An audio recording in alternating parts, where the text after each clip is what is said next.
Hi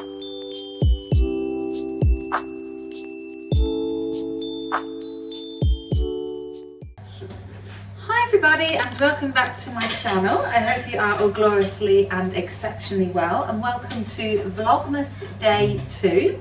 So today we are going to be making some crunchy orange syrup loaves, of course out the Mary Berry's Baking Bible. James is just having his evening dinner there with a pizza.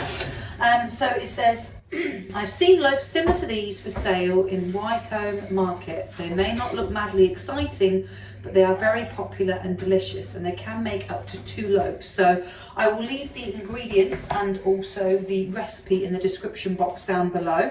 But comment down below, let me know what you think of the basically the cooking recipe, and if you would amend or change it or add things to it.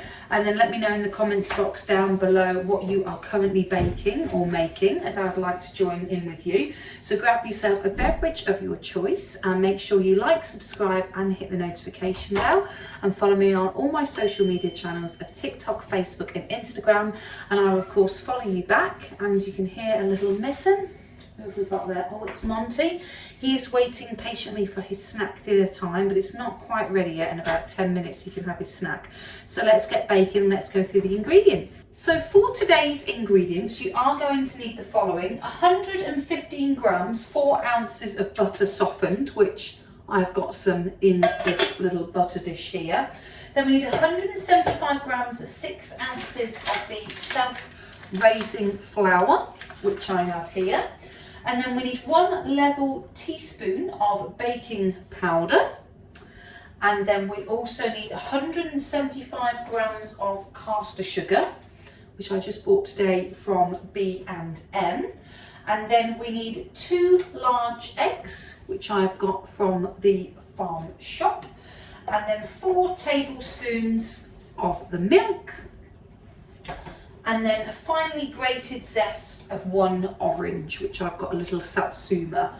And then for the topping, you're going to need another juice of 1 orange, and then also 115 grams of 4 ounces of the granulated sugar. So let's get baking, and I'll put you on the first method, which is going to be preheating the oven at 180 degrees, fan 160, gas 4, and then we're going to lightly grease loaf tins and then line the base of each tin with non-stick baking paper. So I'm going to put you on a time lapse.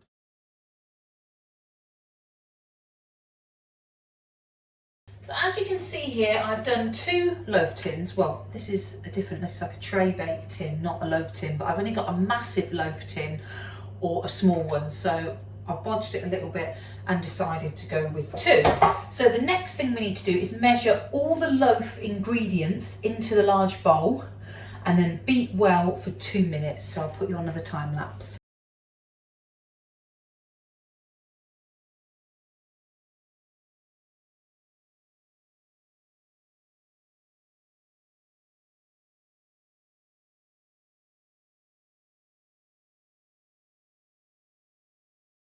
So here are all my ingredients in the bowl. So now all I'm going to do is obviously just mix it and beat it well for about 2 minutes to make sure it's all evenly mixtured. And then we're going to divide the evenly mixture between the 2 tins, level out the surface of each, and then bake in a preheated oven for about 30 minutes or until the loaves spring back when the surface is lightly pressed. So the mixture has all been stirred well, so now I'm going to pour it into the loaf tins and then get baking for 30 minutes.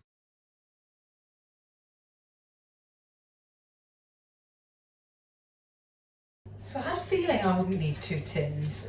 This is enough just for 1 mixture in here, so I'm not going to bother using the other one, so I'm just going to wash that one up.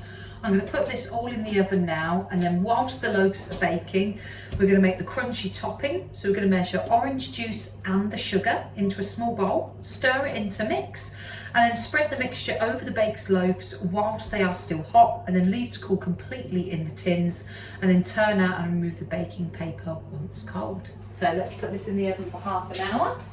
Bake my little pretty.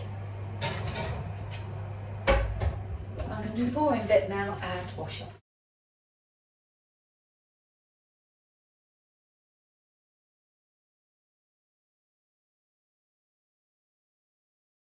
So because my little satsumas are quite small, I've done 2, so it's a little bit more of a runny consistency, so it looks a lot better, as it was going to not be a good little paste mix if I hadn't used 2 little satsumas. So yeah, so all I've got to do is just wait for the cakes to finish cooking, and then we're going to pour that all on and leave it in the loaf tin and do a taste test.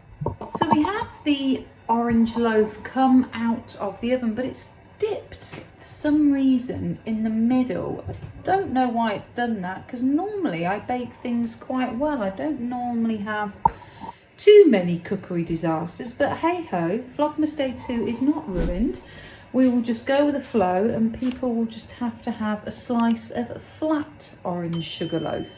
But never mind, so I'm just going to pour the sugar onto there all ready to go, and then the cake is all finished.